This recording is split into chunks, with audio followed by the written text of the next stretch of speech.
Ladies and gentlemen, the town of Remington. And it says on the back here, it says Barn Rod.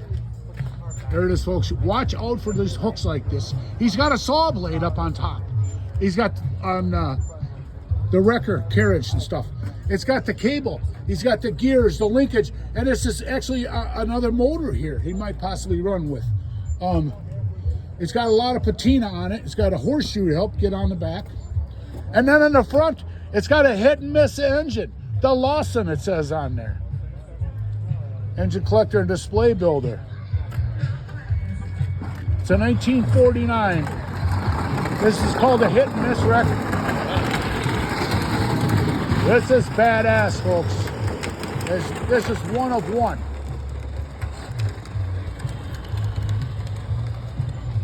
All right, we're gonna take a look in the inside. This is cozy. He's got a point beer there for the overflow on the gas. Okay, and what is your name, sir? Hi there, I'm Barney Kudrowski. I'm the builder of the Barn Rod. Where are you from? I'm from Wisconsin Rapids. Okay. And I enjoy driving this truck in parades and educating the public on hit and miss engines. And also, I have a display engine back here. This display engine shows people how a gas engine works. We've got the crank and the cam, we got a small carburetor. It runs. So that. That is cool. So you get to see a working engine, the insides of a working engine.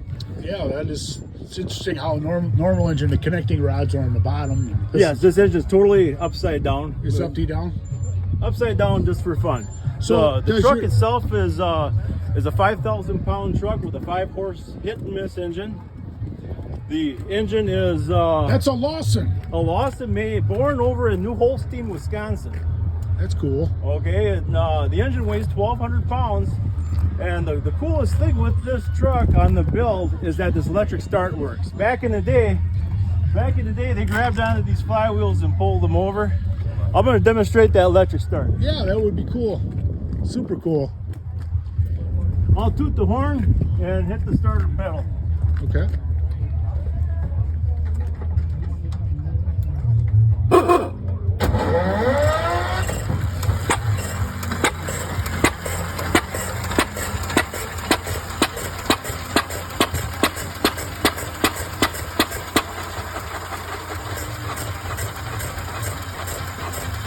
That is cool. On a hit and miss engine, this is the spark plug right here. That's called an igniter. There's a set of points inside of the cylinder. Those points come together, when they break apart, it throws a nice big blue flash to ignite the fuel mixture. This right here is the carburetor mixer that brings the fuel up into the engine. This is the exhaust valve and the push rod. There's a latch.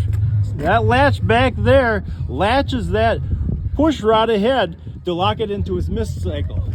The intake valve is totally automatic. That piston comes back, it creates the vacuum to draw. So there's no rocker on that. So it'll open this valve up to bring some air fuel mixture into the cylinder, squash it, and then the igniter will light that fuel for the power stroke. So what do you run for fuel on this? Just some pump gas, and I mix a little bit of 2-stroke oil to help with lubrication. This is the drip oil right here on the top that lubricates that cylinder. There's a 5.5-inch piston with an 8-inch stroke.